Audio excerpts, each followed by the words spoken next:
When you walk into a museum, what exactly are you looking for? Much of the time spent is walking around and looking, but how much do people actually miss when they are in museums? People only seem to see what they want to see, and sometimes that means missing all the small details that go into making an exhibit. Today I take you on a journey into the Museum of Natural History and one of its most famous rooms, Hintze Hollow.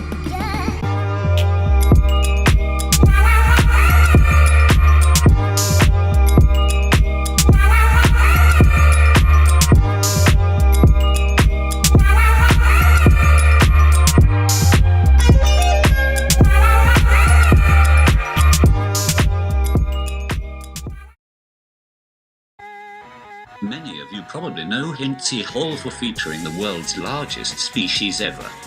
For those who haven't visited the Museum of Natural History, you might be thinking this animal is a dinosaur, but it actually isn't. From the moment you walk in, a 25-meter blue whale suspended from the ceiling is staring you right in the face. The blue whale, whose ancestors were actually land animals, can get to as big as a modern airplane. Their tongues alone can weigh as much as an elephant. In Hintze Hall, the whale is suspended just under the ceiling in a diving position with its mouth open. When visitors come to Hintze Hall, the blue whale is the main attraction. The museum has named the female blue whale Hope as a symbol of humanity's power to shape a sustainable future. You can experience the whale from all different angles and from 2 different floors. Hintze Hall is the largest public gallery in the museum. The hall is often considered the center of the museum as well as a gateway into the past. In 2017, Hintze Hall was redone to show the incredible uniqueness and diversity of the natural world.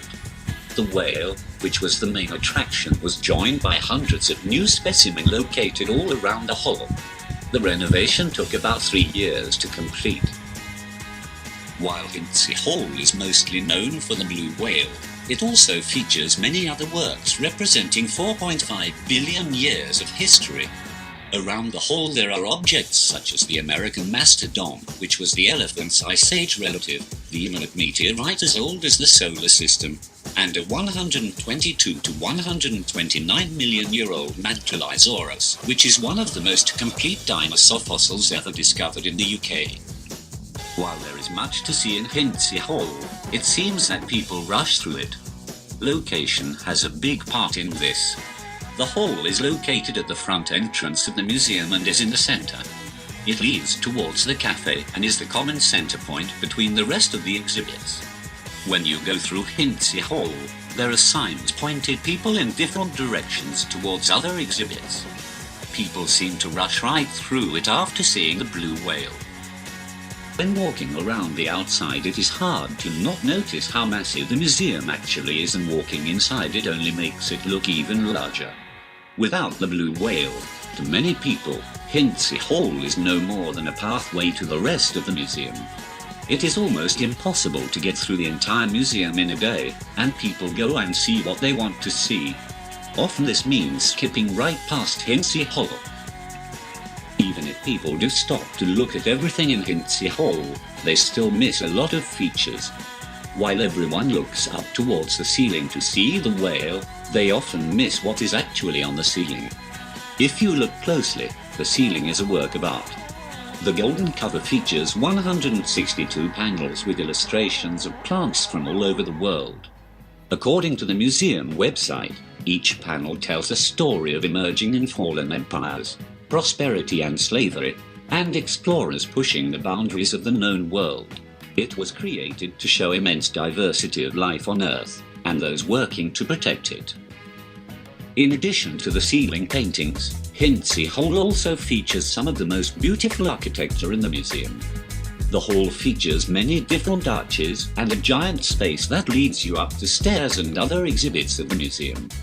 There is a striking Romanesque entrance, a grand staircase, and relief carvings of plants and animals all over the hall. Founder Sir Richard Owen's vision was creating a cathedral to nature. No part of the museum epitomizes that statement more than Hintze Hall with its Gothic and Roman look. Hintze Hole really is quite a sight from an architectural standpoint, but unfortunately most visitors fail to notice that. Much of this problem lays with the type of people who are visiting museums today and not the way the hole is laid out. In the age of the internet and smartphone, people know exactly where they want to go before they even step foot in the museum. This means not paying close attention to other exhibits that they didn't necessarily have on the list. Next time you walk through a museum, don't just look at the sculptures or specimen, but look at the ambience. Look at the architecture, look places where people don't normally look. You will be amazed at what you find. There is so much more that places like the Museum of Natural History in London have to offer, but sometimes people are rushing through too fast to even notice where they are.